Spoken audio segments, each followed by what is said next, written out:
am with Stan Dohan from Allen Colorcraft. Thanks, Stan. Welcome. Thanks for having me. You betcha. Stan is a little bit of a unique position when it comes to sustainability and give back in our industry, in that Stan has the good fortune to work with a number of B corporations. B corporation is a designation that organizational entity can elect to choose in much the same way as being an LLC or an S Corp or a C Corp, where right within the charter of the company's organizational mission, it states what their intentions are from a make the world a better place perspective.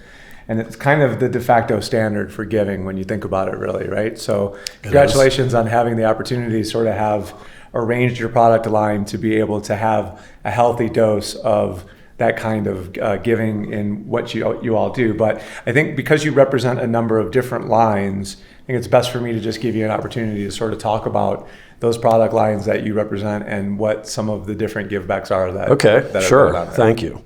So as you mentioned, we do have a number of lines that are specific benefit corp, B Corp, and we try to work to get our customer base, whether it be in collegiate, seems to understand that the most, housewares, outdoor retail, and then ASI, PPAI, kind of the promotion, the nexus here of Expo this week. Mm-hmm.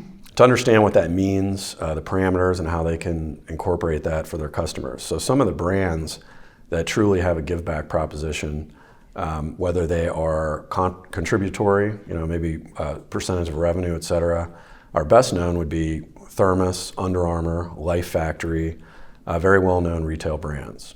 Some others that are newer brands, somewhat between startup and independent boutique brands, et cetera, would be Dyln, which is a very straightforward brand that we have. It's a single water bottle that has a pH balance, alkaline pH balance. It's the only bottle and brand that can actually balance the correct alkaline levels in the water. Interesting. And that leans a little bit to maybe some of our blending products, blender bottle, Performa, et cetera, as far as additives and whatnot.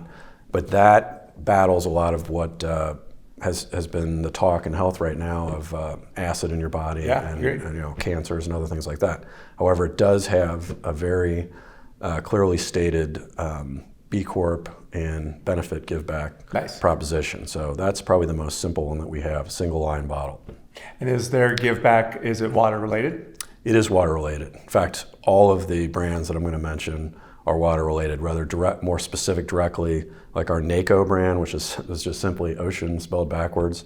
That is specific to the world's oceans, the problems with garbage, plastics. We've all heard about the Great Pacific, plastic ball and everything else. Yeah. So in different ways, some of the brands have come to us to work with us and partner with us, trying to make an impact on that, and understanding that at the end of the day, it's a business as well. We have to make that profitable. I'd love to be in a position at some point in my life where it's more of a philanthropy. Sure.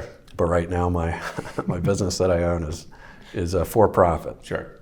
But I think I think a lot of people, no matter what your brands are, what your products are, could probably learn from, whether it's water, recycling, et cetera, that there is a decent and growing amount of people that want to support that. Yep. So it can benefit your business. Yep.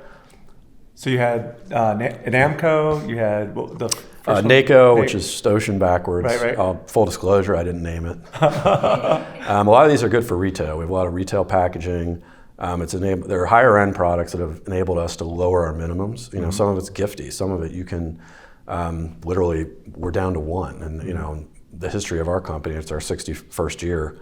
Certainly when I started 25 years ago, 144 minimum would be the lowest we did, and that Absolutely. was for this industry, not collegiate, not retail, not after retail, et cetera.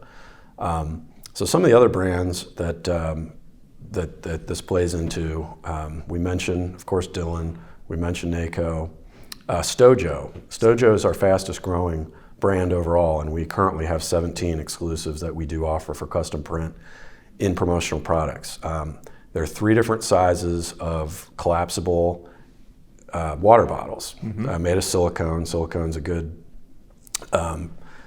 material for cleanliness, easy to clean, but can take hot and cold, so very versatile. The 12 ounce is a standalone with measuring marks on the inside. Oh, interesting. The 16 and the 24 ounce actually have the built-in reusable straws. Oh. And we all know the different. Sure. There's lots of debates about straws. Most people don't like the paper, so there's a lot of opportunity there. And that one is really growing with us. It's more pervasive in retail, and it's really caught on in promotional products. So it's our second full year with it. Very well known, and many colors. All of our items, even some of these specialty and give back type brands, we have a lot of options, a lot of SKUs, a lot of colors, etc.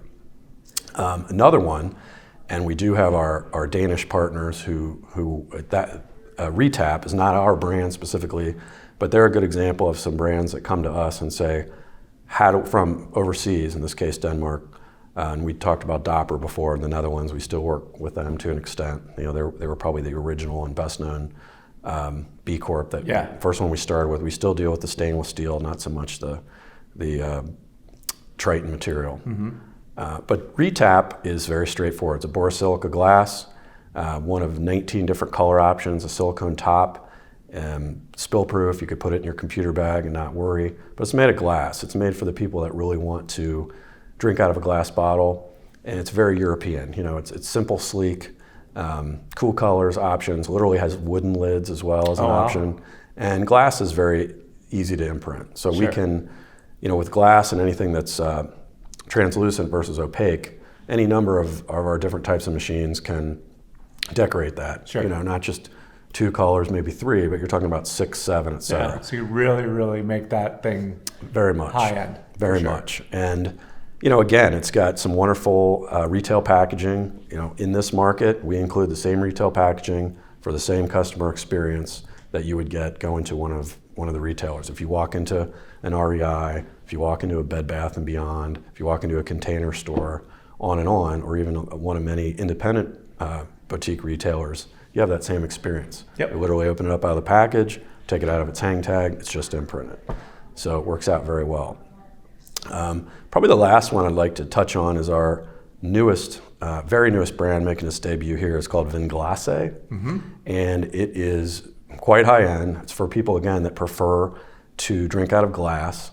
It's the only product that has a removable glass interior. Oh. And we try to keep these items solution oriented too. And by that I mean dishwasher safe, not just top rack, and so that the imprint has to stay on too. Agreed. That's something I think a lot of people it's a challenge in this industry forget about. Cool product, we put our imprint on it.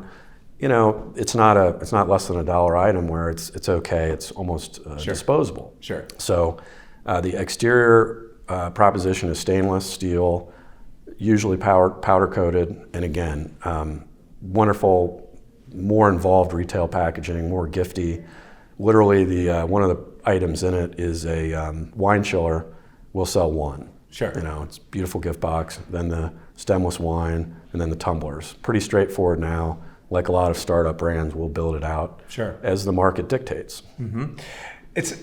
I'm curious, and I'd be interested in your opinion.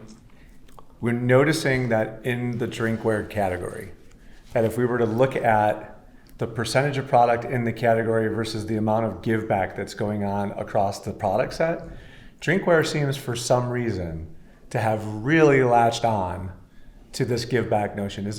Do you have any sense for why that might be a trend? That's good insight. Well, first of all, it involves water. Sure. Water, I think everybody knows that whether you want to make the effort or not, we need to improve our water systems and keep our water clean. There's been a dearth of popular stories that media has latched onto, whether you're talking about Flint, Michigan, or the oceans, et cetera. If we don't have water, if we don't have enough of it, if it's not accessible, if it's not consumable, we're toast. Yeah, so, pretty much. We're 99% water. I still haven't quite figured that out, but I'll take their word for it.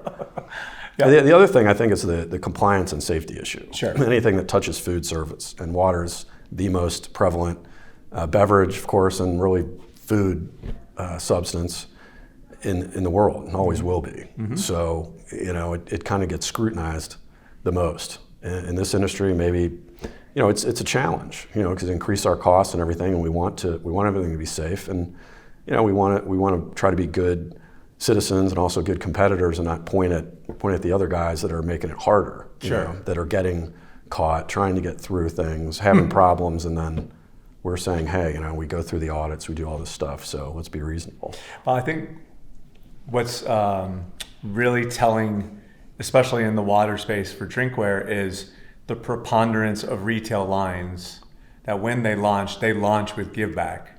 Yeah. And it's almost like if it was an apparel company that was doing some kind of water give back, there's not a natural, that doesn't make perfect sense to the average person to try to figure out why an apparel company would want to be doing something for specifically the water and the environment. And we could break that down as to why that may be the case. But it's a more obvious correlation when it comes to, okay, we're drinking a beverage from a vessel that we've created a wasteful cycle with plastic bottles that's preponderance that's created the problem in many ways, that now you're sort of seeing us try to unravel some of what's been created as a result. Well, if something's not recyclable or reusable, it's going to go in a landfill. And landfills do affect water because they seep into different contaminants, seep into the water tables, which essentially are everywhere. Right. When you talk about population areas that are because of the weather, it's beautiful, but are already challenged because of the amount of water, we're standing on one.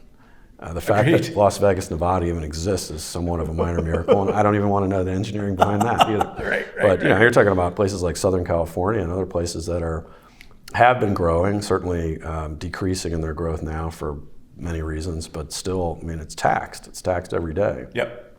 And if you spoil any percentage of what you have when it comes to water, you're going to be in trouble. Agreed. It's going to get more expensive. You're going to get health issues, which leads to higher cost of living and different problems. Yep.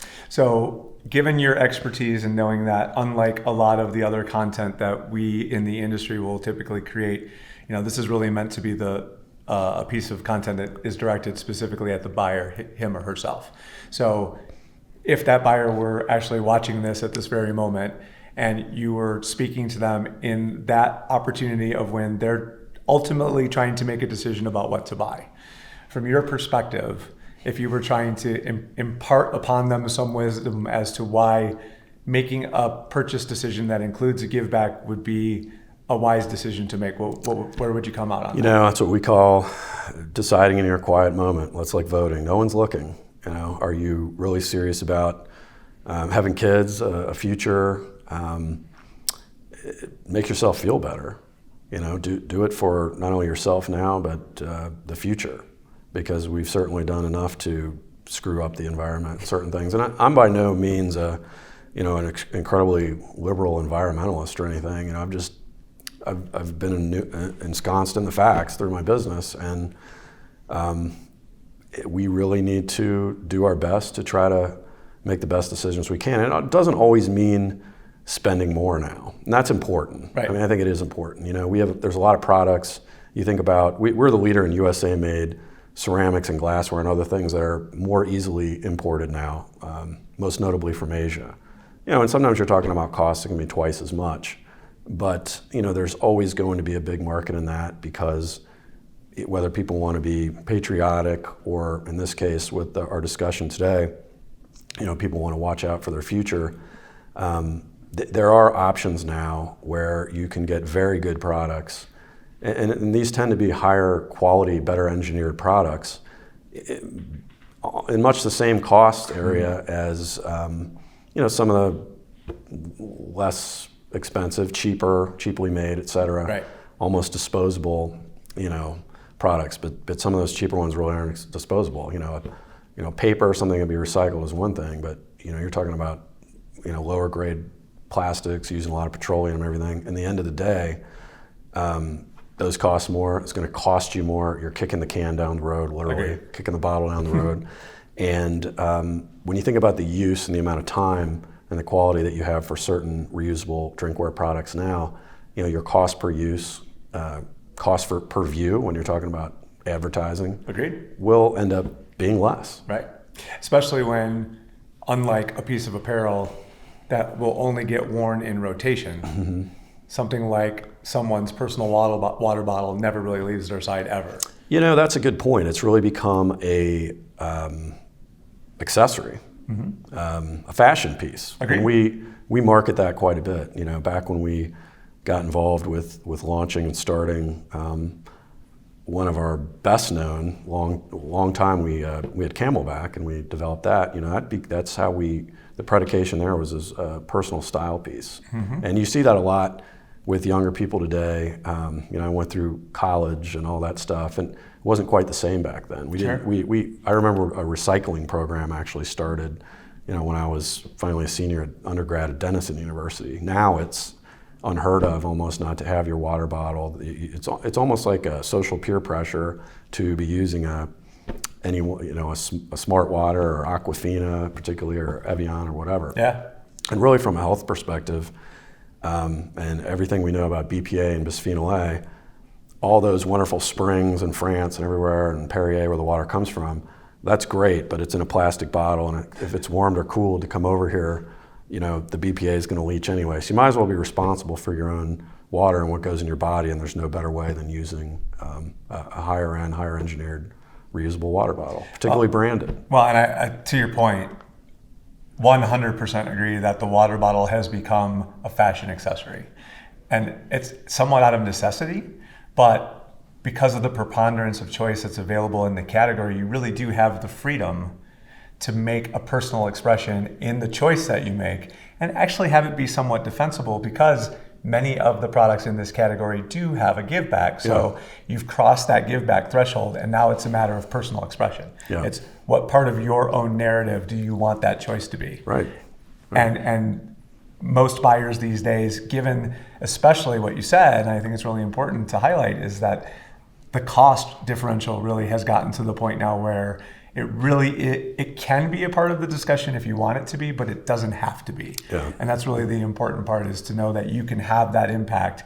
You can make that statement the way you want to, and not really have to pay a premium in a way that could potentially make it onerous or painful for you. Exactly. And it has to be that way, because you think about a lot of other things that we've had in this country that were made here and got driven out. You know, if you can't get the cost reasonable or close enough, you can't blame the public. I mean, they've got to live for, a lot of people, you know, are living for today. Correct. And, you know, you have to be able to make things responsibly, but within reason. You know, there's plenty of industries that left, and in those private moments we talked about, in that sort of voting booth, it's like, hey, you know, I can't buy this stereo just because it's made in the US to feel better. It's 3 times as much as one that might even be, in that case, better overseas. Right. Well, there you have it. The category is wide open for you to establish your own personal expression. And we have really great vendors in this side of the space that can help us with the give back part of things. So Stan, thank you. I appreciate it. Appreciate your time. Thanks so much. Thanks a lot.